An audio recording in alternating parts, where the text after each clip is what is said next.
Kumusta mga ka-poultry?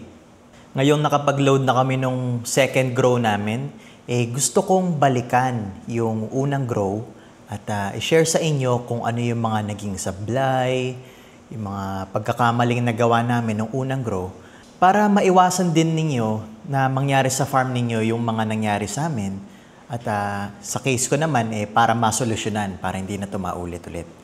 So kunin ninyo yung kape ninyo and start na tayo. Now, para lang background, para alam niyo yung case ko, etong farm namin, first time lang tumakbo nung last grow. At first time ko lang rin nakasama yung mga tao namin. Yung iba sa kanila ay baguhan, yung iba naman ay nakapagmanok na. Ako, first time ko sa broiler, kaya ang ginawa ko lang nung first grow ay nagmamasid, inaaral ko lang kung paano ba tumatakbo ang operations para sa susunod, alam ko na. Pero meron talagang tumatay yung farm manager at may 4 akong flockman. At magstay kayo hanggang dulo kasi i-reveal ko kung ano yung naging performance namin. Spoiler medyo bagsak Pero sige, go na tayo. Number 1, hindi kami nag-dry run. Ang building namin tatlong taon o pang-4 na taon na yata na nagawa at may equipment na. Pero ngayon lang siya tumakbo. Pero nung nagkarga kami ng mga sisiw, hindi man lang namin dinry run para malaman kung may nagka-problema ba sa mga equipment, kung ano ba yung lagay ng building. So, kumbaga, pinatakbo namin siya na bulag kami, kumbaga. And yun pala ang unang pagkakamali. Hindi namin kilala kung ano yung building namin at yung equipment namin. Kaya ngayong pangalawang grow namin, medyo alam na namin yung building namin, ano yung mga kailangang gawan ng paraan, ano ang mga kailangang baguhin para mas maging maganda yung next grow namin, which is yung ngayong karga. Pangalawa, dahil nga meron kami mga bagong tauhan, o bagong flockman, yes, na-training sila, alam nila kung ano yung mga gagawin, pero may kulang pala doon. Dapat pala, alam rin nila kung bakit nila kailangan gawin yung mga bagay na yun. Ano ang mga dahilan kung bakit kailangan gawin yun at ano ba yung mga epekto. Katulad nung sabihin na natin yung pagbibigay na lang ng pagkain dun sa bilao, sa chick plate. May proper pala yan na procedure na hindi mo dapat tambakan dahil mas masarap sa sisiw yung bagong lagay ang feeds. Mas mabango at fresh ang pagkain. Nangyari, tambak. Umaapaw yung bilao, tumatapon lang, naiiwan, naiiputan. So, yun yung una. Okay, number 3, wala kaming sistema sa checking at monitoring. Una-una, yung farm manager namin, 5 years na daw siya nagmamanok, kaya sige, go. Pinagkatiwalaan ko ng buo, kasi ako, wala naman akong alam dyan. Pero, napansin ko na yung konsumo ng feeds, hindi man niya alam. Kumbaga, binabasa lang niya kung ilan na lang ang natitirang sako dun sa bodega at binabawas niya dun sa deliver. So, dun pa lang may mali na. Well, nawala na siya dito sa farm at ako ang tumatay yung farm supervisor. Bawat palitan ng tao, may 2 beses na nagpapalit ng tao. Sa umaga, binibilang ko na rin yung sako nila na nakonsumo. Sa gabi, ganun din, binibilang ko rin. Sa patay, umaga, hapon din ako nagre-record. Pati yung tubig, ganun din. Kaya, mas ginagawa kong detalyado ang pag-check at pag-monitor ngayon. Number 4, hindi si farm manager ang nagbibigay ng gamot. Kumbaga, sinasabi niya lang sa flockman, okay, ganito ang ibigay mo pero hindi siya pumapasok sa control para i-check kung tama ba ang binigay. Ako ngayon ang ginagawa ko meron akong plastic yellow at tinitimbang ko na doon sa yung digital na timbangan. At nire-record book ko lahat ng gamot. Tapos bibigay ko sa flockman na meron ng nakasulat na ilang litro ng tubig at anong oras yun ibibigay. Tapos, pagdating ko doon, sinecheck ko kung 30 liters yan, ang balde ko ay 60 liters, dapat kalahati ang nakikita akong tubig doon sa balde. So, ganun na ginagawa akong sistema. Number 5, Hindi balansado ang mga sisiw sa bawat pen. Maluwag ang pen 1, pen 5, masikip sa pen 2, 3, 4. Mas maraming manok dun sa gitna. Unang-una, yung divider pala, dapat kalkulado mo na kung gaano ba kalaki ang bawat penning. Tapos sa loading, alam mo rin kung dapat ilang crates ang ibababa nila kada pen. Sinupervise ko itong loading namin. Kaya ang ginawa ko, medyo mas malaki ng konti yung pen 1 at pen 2. Kumbaga sa tali ng mga drinker. 10 tali. Tapos yung 3, 4, 5, siyam na tali. Tapos, inadjust ko yung mga crates. Kaya 73, 73, 72, tapos sa likod ay 71, 71. Para balansado ang density ng mga karga sa bawat pen. Ang problema nga lang, nag-partial loading. Kaya nagkamali ako dahil kinarga ko sa pen 4 muna papuntang pen 1. Dapat pala pen 1 papunta sa likod para kung may bata man na dumating kinabukasan, nandun sila sa bandang likod. Mas mainit sa likod, di ba? Kaya tama lang siya sa brooding. So, yun, meron pa rin akong pagkakamali, pero at least balansado naman sila. Next ay wala kaming ATS dun sa genset nung unang grow. Siguro mga day 21 na o day 22 nung nagkaroon kami ng ATS. Ang dalas mag-brown out. Kaya pag nagba-brown out, takbo sa genset, manual, ang tagal. Naiiwan yung manok ng 30, 40 seconds na walang kuryente. May epekto pala yun, lalo na kung tumatanda na yung manok. So ngayon, may ATS na kami, medyo okay na, 10 seconds, pumapasok na yung kuryente. Next ay walang radyo. Napaka-critical pala ng radyong yun kasi yung communication, lalo na ang haba ng building, minsan kailangan mo nasa likod ka pagka nagpapandar ka ng feeder tapos may isa nandun sa harapan para i-check yung hopper kung may laman. O kaya naman pagka nagfa-flashing. Or minsan, kunyari nasa kusina, ganyan, kailangan mong emergency o pasok kayo dito. So, napaka-critical pala na may radyo. Next ay hindi malinaw sa lahat yung handling ng mortality. Una-una, naiiwan sa building yung mortality ng isang buong araw. Nandun lang sa lapag. Tapos naagnas siya dun sa harapan, kaya bumabaho. Hindi pala dapat ganun, no? Syempre, lalangawin ka. Merong mga bakterya dahil dun sa patay. Dapat pala, meron kang balde. At pagka itatapon mo yung mortality, naka-ready na yung butas. Huwag mo itatapon kasama yung plastic at tabunan mo. Sila pala, hindi tinatabunan. Kaya pala ang dami langaw. Nung nakita ko, late na, ang dami langaw. Kaya pinatabunan ko, pina-sprayan ko ng langaw yung paligid. Ngayon, okay na. Next, yung mga tao dito sa farm, kanya-kanya ng gising. Walang meeting, hindi napapag-usapan kung ano yung mga tama, ano yung mga mali, ano yung mga kailangan gawin. And may epekto pala yun. Bakit? Yung farm manager ko, alas 12 na, hindi pa bumabangon, nasa kama pa rin. Kaya ngayon, ang ginagawa ko, alas 7 ng umaga, tsaka alas 7 ng gabi, lahat kami, nagmi-meeting dun sa kusina, pinag-uusapan namin kung ano yung mga kailangan gawin. Kailangan ba itaas yung mga drinker? Kailangan na maglatag ng ipa? Para aligned lahat at malinaw sa lahat kung ano yung kailangan gawin. Okay, next, yung sa building mismo, dahil sa katagalan nung building na hindi nagamit, nagkaroon na siya ng mga crack. At yung crack na yun, sumisip-sip yung mga tubig ulan. Kaya napansin ko, yung ipa namin, basa. Doon pala, dumadaan siya dun sa mga pader. Kaya, yun, lahat pinapasilant ko.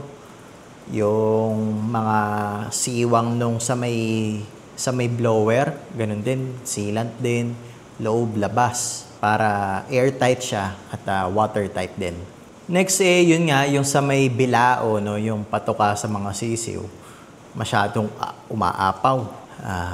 Dapat pala, hindi umaapaw at kumbaga, konti lang ang bigay pero mas madalas. So, ganun ang ginagawa ko ngayon at mas maganda, mas tumitimbang yung mga sisiw ko. Kasi noon, day 7, ang timbang ko lang, 160 lang eh. Dapat, di ba, 180, 190.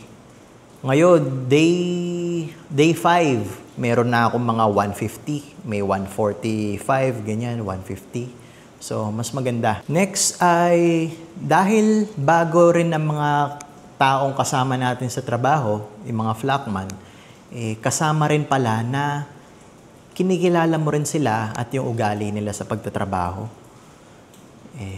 Yung panggabi ko, syempre hindi ko na mamomonitor yan, tulog ako.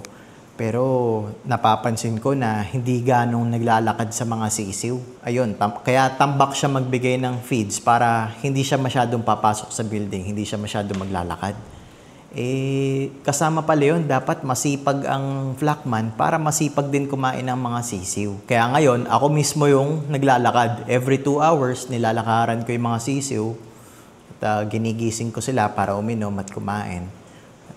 Maganda naman ang results. So, kailangan ko lang maging consistent. At yung mga flockman, matrain din na ganun din ang gawin. Next, balik na naman tayo dun sa pagbibigay ng gamot. Kumbaga, sa banyo, no? Pagtapos natin gamitin, magfa-flush. Ang ginagawa pala dito sa farm, bago gamitin, dun nagfa-flush. Hindi naman tayo ganun gumamit ng banyo, di ba? Dapat, pagtapos gamitin, dun mag-flush para malinis at hindi naiiwan dun sa tubo yung dumi. Ang nangyari, bago magbigay ng gamot, dun nagfa-flush. So, paano yun? Pagka yung vitamin E, ganyan, no?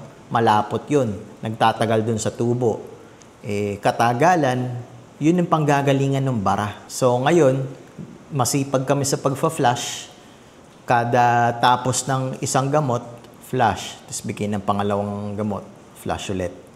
Ganun na ang sistema namin ngayon. Next, yung power source namin, bumababa siya ng 215 volts. Dun sa video ko, 'di ba, na voltage drop. 'Yun ang pwedeng panggalingan ng pagkakasira ng mga equipment, yung mga capacitor ang unang masisira.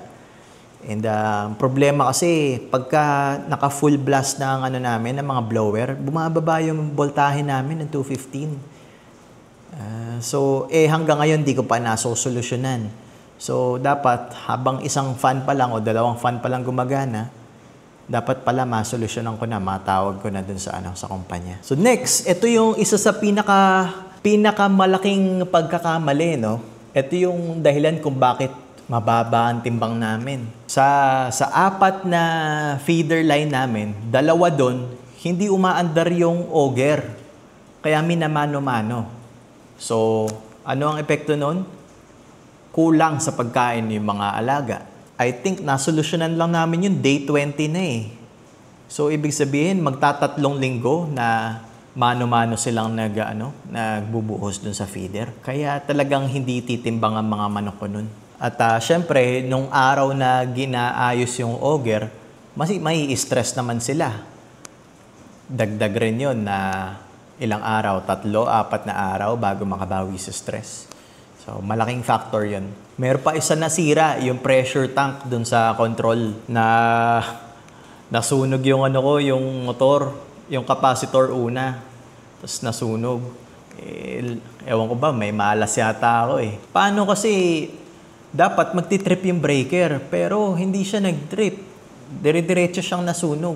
Laking gasusin pala nun pagka hindi chine-check yung mga electrical. Next ay hindi kami nakapag-selection. Kumbaga kasi dapat pala yan, pinipili mo yung mga bansot, tapos hinihiwalay mo at nagde-dedicate ka ng parang isolation pen ba para dun sa mga bansot para makahabol pa sila ng timbang. Kaya lang hindi kami nakapag-ganon, dire-diretso lang. Kaya ang daming mga naiiwan sa timbang. So sa ngayon, siguro day 14, dapat makapag-selection na rin. Sa ngayon kasi hindi ko pa makikita agad kung kung nasa ng mga bansot, maliliit pa. Siguro pagtapos ng brooding pwede na. Meron kaming time na naubusan kami ng feeds. Yun nga, syempre ang ordering nasa farm manager yan, no? Dapat may forecasting ka at alam mo kung ilang araw na lang ang itatagal ng feeds mo sa bodega. Dapat at least meron kang 4 na araw na feeds, tapos mag-order ka na para may palugit at hindi ka mauubusan ng feeds. Yun nga, naabutan kami, naubusan ng feeds. Dumating, kinagabihan na. Ngayon, meron akong forecasting na, okay, sa ganitong bilang ng feeds, ilang araw pa ba ang itatagal niyan? So, sa 4 days, nag-order na ako agad. Okay, pagdating naman sa harvesting, ito na, yung isa sa mga stressful na part ng pag-grow. Kasi maulan Tsaka yung lupa namin, puro tambak, no, ng buhangin. Lumambot, kaya nung harvest, talagang nabalaho yung mga truck. 2 truck nabalaho Hinahata ko pa ng truck ko, ng pickup. Ang laking inconvenience. Tapos marereport ka pa na, dito sa farm na to, nababalaho yan Parang magaganon ka pa. So, masisira talaga yung diskarte. Yung timing, madedelay ka ng harvest. At ang daming dagdag stress pagka meron nababalaho. So, as much as possible, merong pinipisod lagi. At maganda sana kung talagang long-term na solusyon.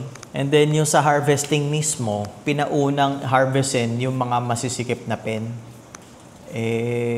Dapat pala ang unang i-harvest. Sa palagi ko yung mga malalaki. Kaya lang dahil nga hindi balansado yung mga pen namin, inuna yung masikip. Ang malalaki ko nandun sa pen 2, tsaka pen 1. Ang inuna yung pen 4, pen 3. Ang epekto, kumbaga yung mga maliliit, hindi ko pa napahabol sa mga sumunod na araw kasi na-harvest na agad. Next, dun sa huling track ng harvest, dapat pala ikarga mo na lahat ng pwedeng ikarga. Akala ko kung ilan ang sinabi, kung 8 sa isang crate, yun lang. Pwede pala na sa dulo, ikarga mo na lahat kahit gawin mong 10. Wala namang kinommunicate na pwede pala yun. So, may mga naiwan pa na manok. And, syempre, hindi namin na-coordinate agad yung mga tagalinis, yung kukuha ng ipot. Kaya, nagkanda-late din kami doon sa paglilinis. Dapat pala, yung kukuha ng ipot, wala pang harvest, kino-coordinate na yan at may schedule na para swabe ba. Okay, ito na. I-reveal ko na yung performance namin, no? Medyo hindi ako masaya sa performance. Siyempre, nakakahiya rin dahil nagva-vlog ako. Tapos ang baba ng performance, no? Pero okay na rin. Bakit? Kung dito ako nagsimula at mababa, may papakita ako na nag-i-improve ako. At ang mga natututunan ko, talagang effective na makakatulong para mag-improve sa mga kapwa ko na baguhan din mag-poultry. Hindi lang naman problema ang isi-share ko, kundi ano rin yung mga solusyon. So, yun daw ang mahalaga doon, yung solusyon. Okay, live weight. Live weight namin, 157 lang FCR, ayan. Mas mataas ang FCR namin kaysa sa live weight. Ang FCR ko, 1.7. Naku! Dapat, di ba, 1.4, 1.5? Malayo. Harvest recovery, 94%. Bawi na lang, susunod. Ganun talaga. Ang last day namin na pagka-harvest, day 36. Nagsimula yung harvest, day 33.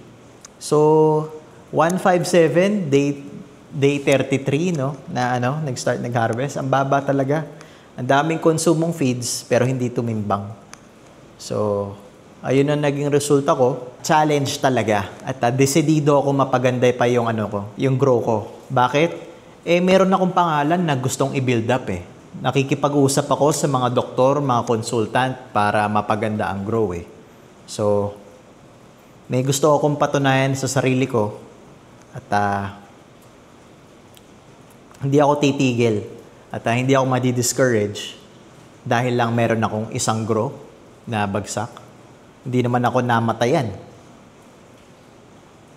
So, okay naman yung ventilation ko. Feeding lang naman ang problema. Kaya optimistic ako sa future, pero hindi ko pwedeng kalimutan tong first grow na to na ganito yung nangyari. Kailangan ko maging lesson siya. At sana sa inyo rin, sa mga bago pa lang nagmamanok, i-apply nyo na rin at wag na sanang mangyari sa inyo yung mga nangyari sa akin ng first grow ko. At masolusyonan na agad. Pero in my case, hindi ako titigil hanggat di ako nagiging magaling magmanok.